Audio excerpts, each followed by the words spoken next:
Iya. Nah itu memang sangat erat sekali hubungannya. Ketika kita membahas pasukan pencipta, asli di situ juga ada Imam Mahdi.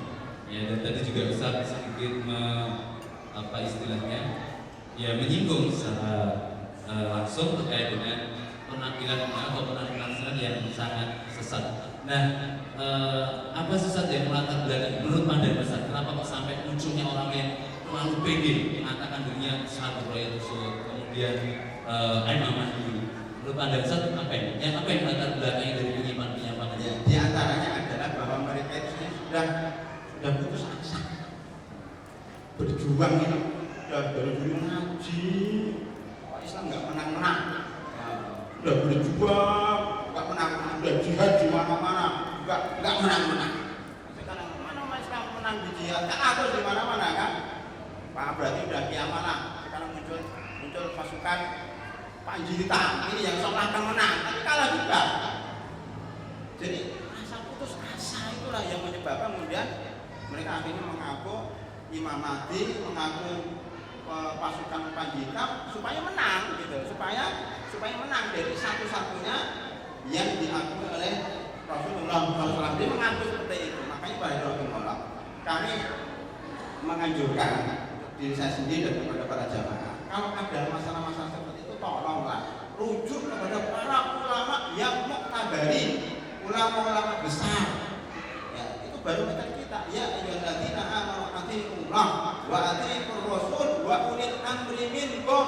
Wahai orang-orang beriman, taatlah kepada Allah, taatlah kepada Rasul dan ulil amri di antara kalian. Ulil amri berpenafsir lebih sahih adalah para ulama Rabbaniyin atau pemerintah pun harus mengikuti para ulama sebenarnya. Jadi ulama inilah yang kita ikuti, ya, ulama mayoritas di dalam fakultas kami sawadul a'zam, ya, yang ada di dunia ini. Ngomong apa mereka itu? Kalau mereka nggak ngomong apa kita diam. Kalau cuma muncul pentil satu ngomong itu nggak punya kabar. Di dunia kan banyak ulama dan sekarang medsos juga banyak, kemudian parabola juga banyak, internet juga banyak. Kalau hanya ngomong cuma satu orang dua orang itu tidak tampil kecuali kalau dirujuk kepada ulama-ulama yang sangat banyak di dunia ini. Karena itu kalau ada orang mengaku banyak Ashabul Royal Rasul, siapa dari ulama yang merekomendasikan? Kan nggak ada. Kalau nggak ada ulama yang merekomendasikan berarti itu masih diragukan.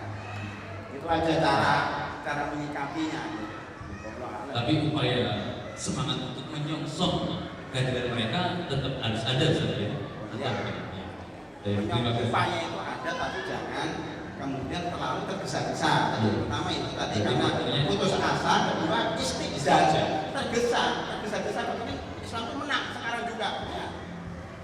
Sebagaimana dikatakan oleh salah seorang pejuang namanya Umar Mukhtar, ya. Itu pernah mengatakan ketika dia di penjara dan ditahan oleh pasukan Italia, dia mengatakan, wahai pasukan Italia, kamu bisa membunuh saya dan melawan saya, tapi kalian akan menghadapi generasi sudah sana, generasi selanjutnya akan berjuang tiada mimpinya. Jadi perjuangan itu tidak harus menang dalam arti fisik muncul khilafah. Perjuangan itu adalah perjuangan yang menegakkan Islam secara terus menerus tanpa kenal henti. Ya, yang menilai adalah Allah Subhanahu, menilai usaha itu Allah, tidak harus kemudian muncul secara fisik. Untuk apa umat Islam berhasil berkuasa tetapi kemudian tidak mengikuti petunjuk dari Allah Subhanahu wa taala. Contoh kasus Mesir. Bukankah Mesir itu pernah dipegang oleh seorang hafizul Quran, ya, oleh presiden yang berasal dari pergerakan Islam terbesar di dunia ini. Tapi umurnya berapa? Ya, hanya beberapa bulan, berapa tahun. Ya, habis itu ambruk lagi justru sebab itu dihabisi pergerakan itu. Karena faktor istijal, artinya ada jebakan-jebakan politik yang memang tujuannya untuk menghancurkan umat Islam. Oleh karena itu pada diri Rasulullah dalam perjuangan itu bukan yang paling penting itu bagaimana kita berhasil menegakkan Islam secara fisik, tapi bagaimana kita bisa memegang Islam sampai titik darah penghabisan. Karena itu Allah Subhanahu wa taala memuji yang namanya ashabul ukhdud dalam arti kata korban, ya, korban orang-orang Islam yang dimasukkan dalam parit. Dalam surat Al-Buruj saya tanyakan kepada para hadirin, menang atau kalah? Rakyat yang dibantai oleh raja dan dimasukkan dalam parit dan dibakar sampai habis, itu menang atau kalah? Ada dulu rahimahullah, menang atau kalah? Secara zahir kalah, tapi Allah memuji dan mengabadikan dalam Al-Quran. Itulah kemenangan hakiki, yaitu kemenangan akidah di atas kehidupan dunia, yang mati dalam keadaan memegang Islam, wala tamutunna illa wa antum muslimun. Itu hakikat perjuangan. Allah Akbar. Tidak harus kemudian khilafah dan seterusnya. Ya, intinya jangan istijah, jangan harus bersabar saja. Baik, terima kasih sekali. Dan kemudian ada syubhat yang lain yang saya jadi insyaallah pasukan Panjita ini sudah alhamdulillah cukup terurai syubhat yang saat sekali menyelimuti kamus ini. Dan syubhat yang lainnya terkait dengan penaklukan Konstantinopel, di mana kita mendapatkan kabar dari Rasulullah SAW bahwasanya akan menaklukkan Konstantinopel itu adalah wa khairul jaysh jaysh wa la amal jaysh jaysh wa yani amin amin. Dan kemudian itu terjadi di tahun 1453 kalau tidak salah. Dan itulah munculnya tokoh Muhammad Al-Fatih. Nah, kemudian apakah benar ada prediksi ataupun anggapan lain mengatakan Konstantinopel akan tertaklukkan kembali, dan apa sih sebenarnya arti penting dari Konstantinopel itu, mungkin saya bisa menjelaskan. Ya baik, pada rahmatullah, di layar ini ada peta. Ini kota Konstantinopel itu daerah situ itu di daerah perbatasan Asia dengan Eropa. Wabil khusus Turki itu setengahnya di Eropa, setengahnya di Asia. Makanya Turki itu masuk ke Uni Eropa, ya, diakui oleh Eropa, anggota NATO juga. Berarti orang Timur. Konstantinopel itu nama pada zaman dulu pada masa Romawi, ya, Romawi Timur. Kemudian Konstantinopel ditaklukkan oleh Muhammad Al-Fatih pada zaman khilafah Utsmaniyah Turkiya. Yang menarik adalah pada zaman sahabat Rasulullah SAW itu sudah mengepung kota Konstantinopel ini pada zaman Abu Ayyub Al-Ansari, seorang sahabat yang rumahnya ditempati oleh Rasulullah SAW ketika hijrah ke Madinah. Itu nginep di rumahnya Abu Ayyub Al-Ansari, dan Abu Ansari ini diutus sampai Turki, kemudian mengepung Konstantinopel, ya. Kemudian tidak mampu artinya tidak mau ditaklukkan. Ya, tidak bisa ditaklukkan karena mempunyai benteng-benteng sangat besar, ya, sangat kokoh, sehingga berapa bulan itu tidak bisa ditaklukkan. Akhirnya beliau juga meninggal dunia, gugur di sekitar situ sampai berabad-abad lamanya nggak bisa. Datanglah, ya, namanya Muhammad Al-Fatih, salah seorang khalifah yang sangat muda, ya. Kemudian dengan usaha yang sangat gigih, di sini disebutkan bukit yang dilewati itu 70 kapal. Para jadi kalau bisa melihat film kartun, ada film kartunnya bagus, ya. Versi film kartunnya itu lebih baik daripada versi film sungguhannya, lebih mengena, ya. Itu 70 kapal, dan ini benar sakit karena perang ini sudah ada. Perang di lautan kan lautnya, ya. Kapal-kapal umat Islam itu ketika menundukkan Konstantinopel ini, itu dihancurkan oleh kapal-kapal musuh dari Romawi itu, ya, sehingga nggak bisa berkutik. Karena itu cara bagaimana supaya bisa menundukkan kapal itu dilewati ke gunung. Makanya ini ada gunung bukit yang dilewati 70 kapal. Ada nggak sekarang itu? Sekarang negara yang menarik kapal lewat bukit ada pada zaman Khalifah Muhammad Al-Fatih kan dibuat apa tuh subhanallah ya.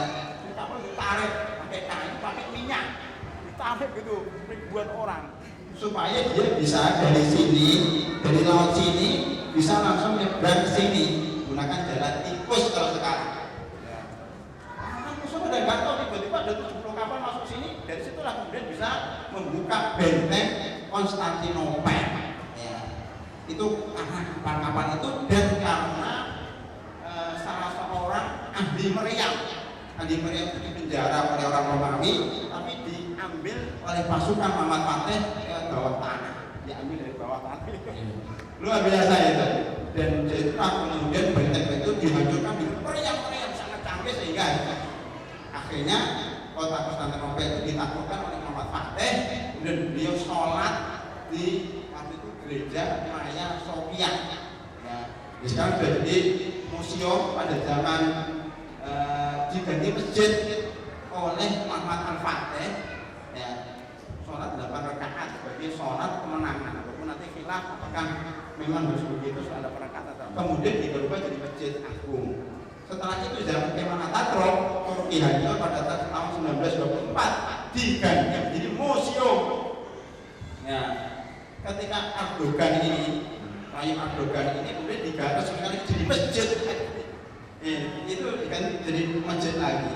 Dan itu hanya masih jadi museum sekarang. Tapi sebenarnya sudah diresmikan. Cuma nggak tahu apa namanya prakteknya bagaimana. Ya mungkin baru rencana atau gimana. Tapi sebenarnya dalam itu sudah diresmikan. Itu lagi maklum. Ini yang dimaksud ini daerah Turki. Bahwa Rasulullah mengatakan Konstantinopel itu setengahnya di daratan, setengahnya di lautan. Tempatnya di laut, di selat begitu. Jadi rahimahullah, saya bacakan satu hadisnya. Hadis menyebutkan makmurnya Baitul Maqdis adalah tanda kehancuran kota Madinah. Hancurnya kota Madinah adalah tanda terjadinya peperangan kubro. Malhamah kubro. Malhamah kubro ini apakah di Suriah? Ini mungkin perlu disinggung nanti. Malhamah kubro itu apakah Suriah sekarang? Karena berita terakhir kemarin di Jazirah dari Arabia itu sudah ada kesepakatan antara Amerika dengan Rusia untuk senjata-senjata selama 1 pekan.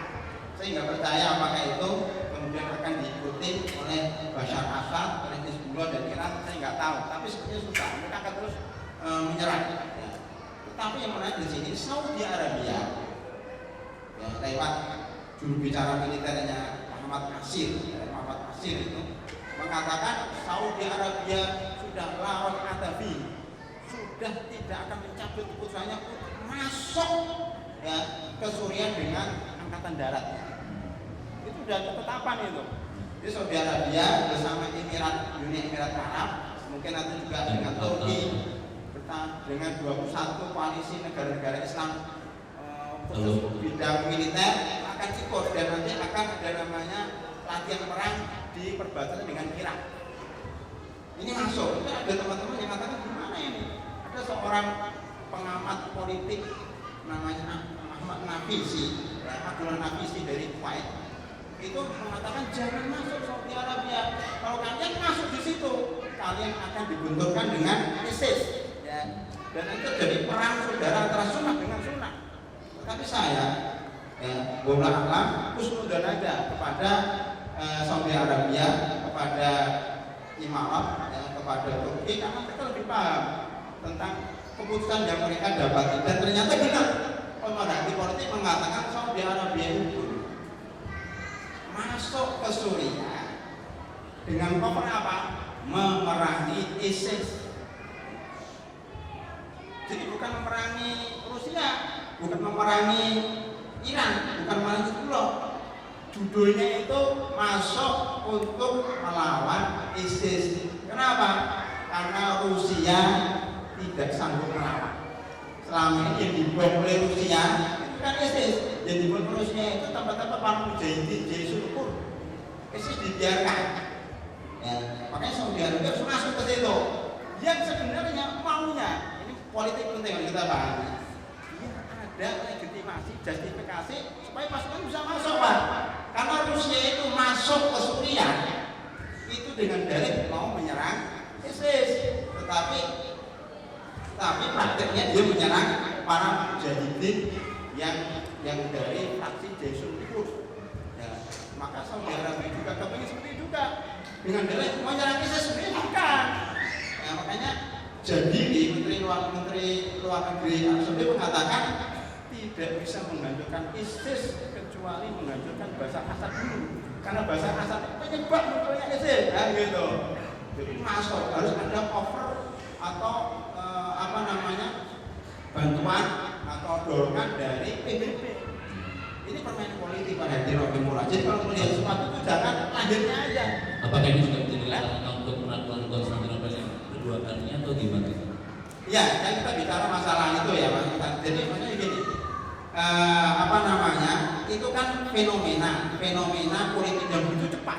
Kita nggak menyangka kalau Saudi Arabia itu mau ikut nyerang di Suriah itu. Saya kan bicara tadi Mahkamah Kubro. Apakah perang di Suriah yang melibatkan Saudi Arabia masuk dengan tentaranya Turki, Imarat, ya, kemudian di situ ada Iran, ada Hizbullah, ada Rusia, kemudian ada Amerika, ada NATO juga. Apakah itu akan menjadi bukti bahwa Mahkamah Kubro sudah dekat? Perang nggak bisa di situ.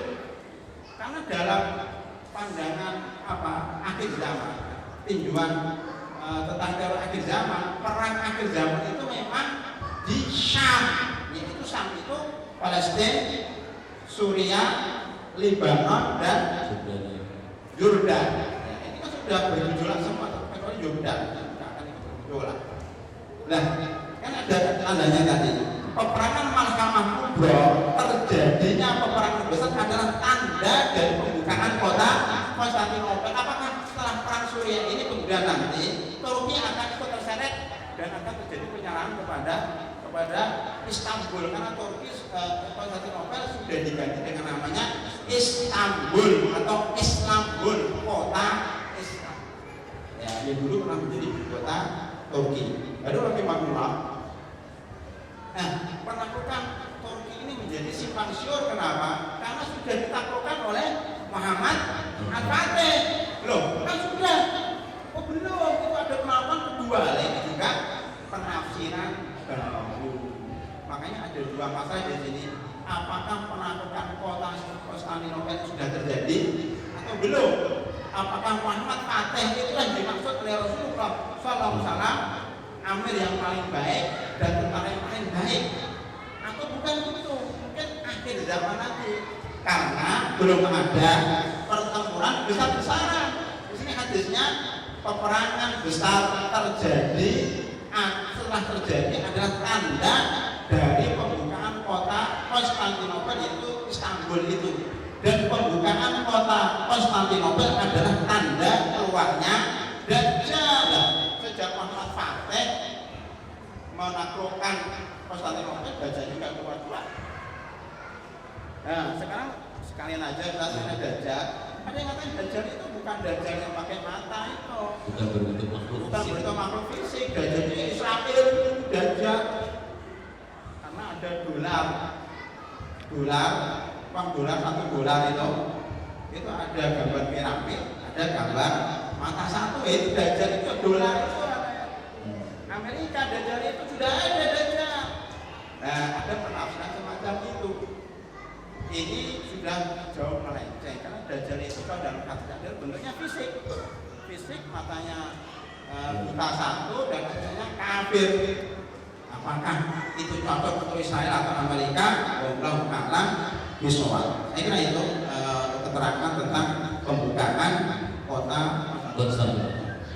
Jadi bisa disimpulkan bahwasanya menurut hadis ini tadi dan yang diriwayatkan dari Bukhari atau dari Abu Dawud saja, diriwayatkan dari Abu Dawud tadi, dan ini dinyatakan oleh para ulama saja terkait dengan hadis ini, derajatnya bahwasanya Konstantinopel pembukaannya itu diawali dengan adanya Mahkamah Kubro tersebut. Nah, ini ada manipulasi berkenaan dengan Mahkamah Kubro pembukaan Islam ini berurut ya. Maka kita dapatkan informasi terkait dengan bahwasanya ketika Mahkamah Kubro menjadi musuh besar kaum muslim itu adalah Romawi, atau badi asfal atau yang lain. Dan bahkan sempat kita mendapatkan informasi pula peperangan Al-Hamah Kubra pun juga terjadi antara kaum muslimin dengan Romawi dan Persia. Sementara Imperium Persia, Imperium Romawi itu sudah tidak ada zaman ini.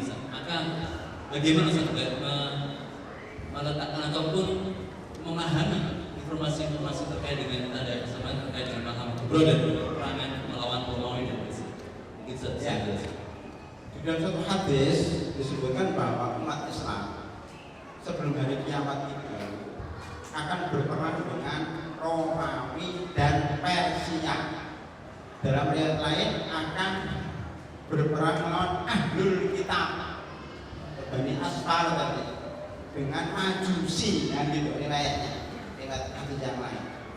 Kemudian sekarang muncul beberapa penafsiran. Penafsiran pertama, maksudnya Romawi itu bukan Amerika, tetapi Rusia. Kita lihat nih ya, ada tulisan semacam ini. Ya. Ketika terjadi perang Armageddon itu Al-Hamah Kubra. Ya. Itu sebenarnya adalah istilah, bukan istilah Islam, itu istilah Ahlul Kitab. Ya. Sebagai perang Ya'juj wa Ma'juj. Perang Ya'juj wa Ma'juj itu keluarnya setelah keluar Dajjal.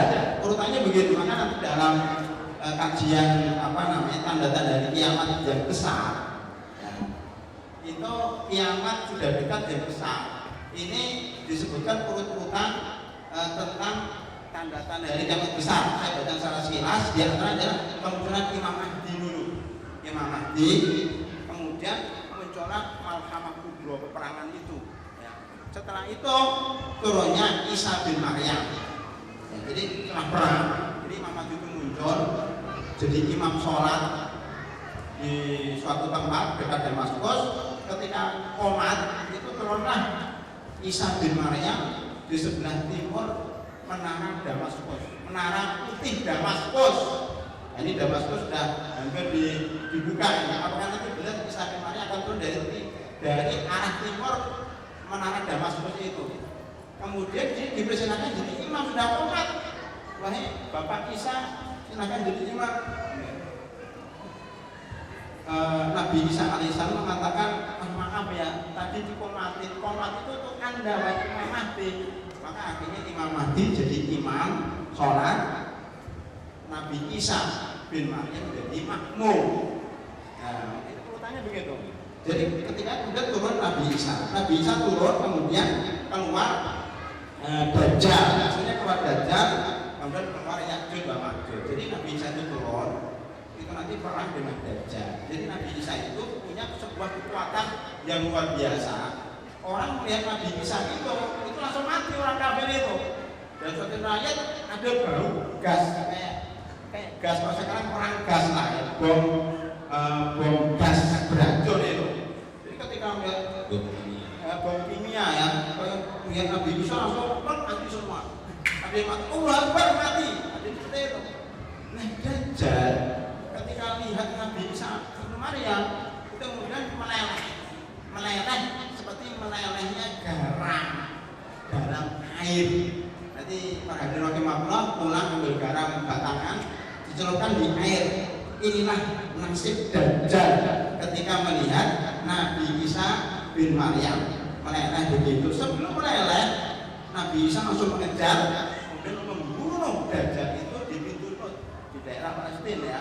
Kemudian keluarlah darah merah. Nah, itu ceritanya seperti itu.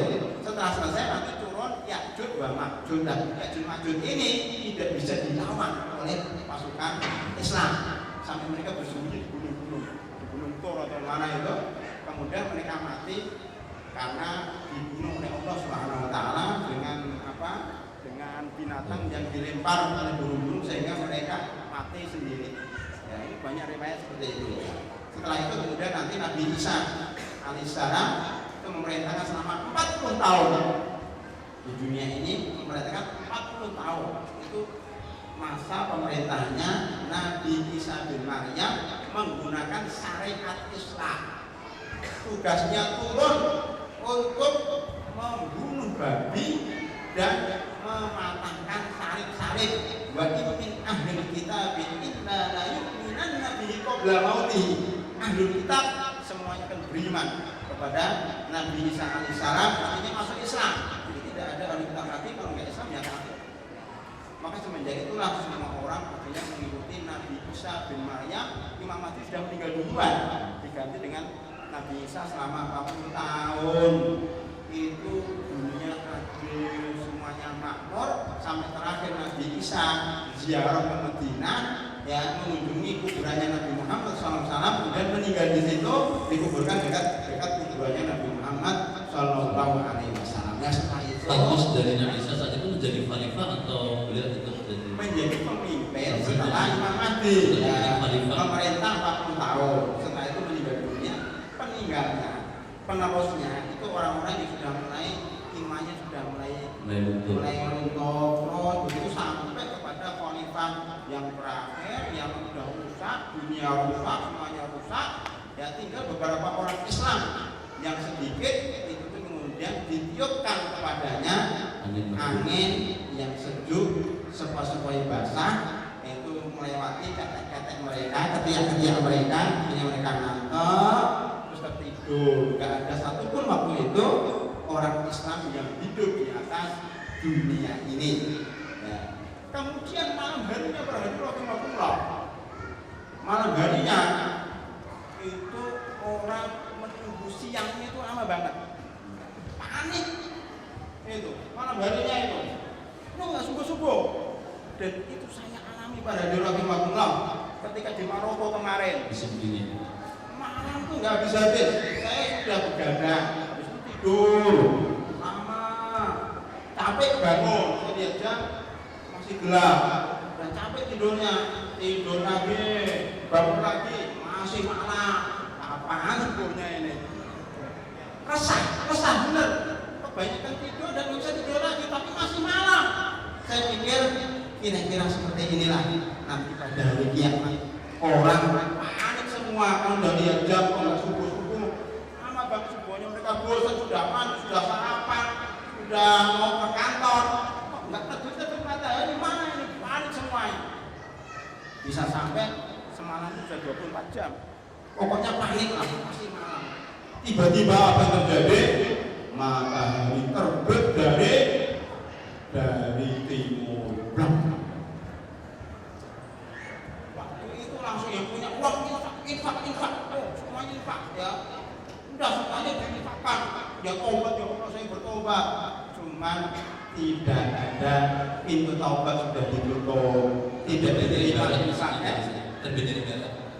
Terbit dari barat, ya terbit dari barat, tenggelam di timur, maaf ya. Sekarang terbit dari timur, matahari terbit dari barat. Waktu itu obat sudah tidak diterima oleh Allah Subhanahu Wa Taala. Kata orang tidak suka, apalagi apa ini namanya jeruk, kemudian anggur, udah nggak tertarik. Sekarang masih tertarik, ya aku nggak tertarik, harta nggak tertarik. Kenapa? Sudah merasa ini hari kiamat. Udah, habis itu terus dunia hancur, dan muncul macam-macam lah dunia hancur. Jadi kiamat itu tidak muncul kecuali kepada orang-orang yang sudah rusak, sudah jahat, sudah tak ketulung itu. Makanya alhamdulillah sementara ini masih banyak orang baik. Pengajian masih penuh gini masuk kiamat. Saya yakinnya kiamat tidak mungkin datang hari ini, saya yakin. Siapa yang bisa nantang saya? Karena kiamat itu muncul hari apa? Hari Jumat. Sekarang hari apa? Hari Ahad. Gak mungkin. Nah gitu. Ini bagian dari belajar dari Asyad Sangat. Itu penting. Baik, kembali tentang masalah tadi terkait dengan Marhamah Kubro, kemudian musuhnya apakah Bani Asfar atau Romawi versi ini seperti apa? Instalasi di Marhamah Kubro. Ya, jadi ketika itu kemudian tetapi lupa malah ke sana. Jadi akhirnya umat Islam ini kemudian berperang melawan Persia dan Romawi. Persia Romawi itu siapa? Sementara sekarang ini sudah remnya sudah tidak ada. Nah, begini, banyak menafsirkan. Jadi nanti umat Islam akhirnya damai dengan Romawi. Jadi umat Islam itu suatu ketika akan damai koalisi dengan musuh-musuhnya itu Romawi. Siapa? untuk melawan Persia. Persia kalah. Tinggal di dunia ini cuma pasukan Romawi dan pasukan Islam. Pasukan Romawi kianat, katakan kita menang, nah gitu, berkhianat. Padahal itu bersama-sama kan. Iya. Kami yang berkuasa, orang Islam marah, nggak bisa, ini berdua. Kemudian perang yang paling dahsyat terakhir kali itu, sampai kemudian tadi, sampai orang Yahudi itu kemudian bersembunyi di balik batu dan pohon di Palestina.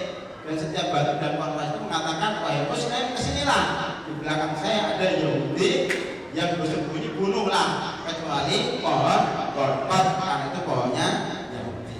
Sampai segitunya. Ya, oleh karena itu kemudian muncul banyak penafsiran, Romawi itu siapa, Persia itu siapa.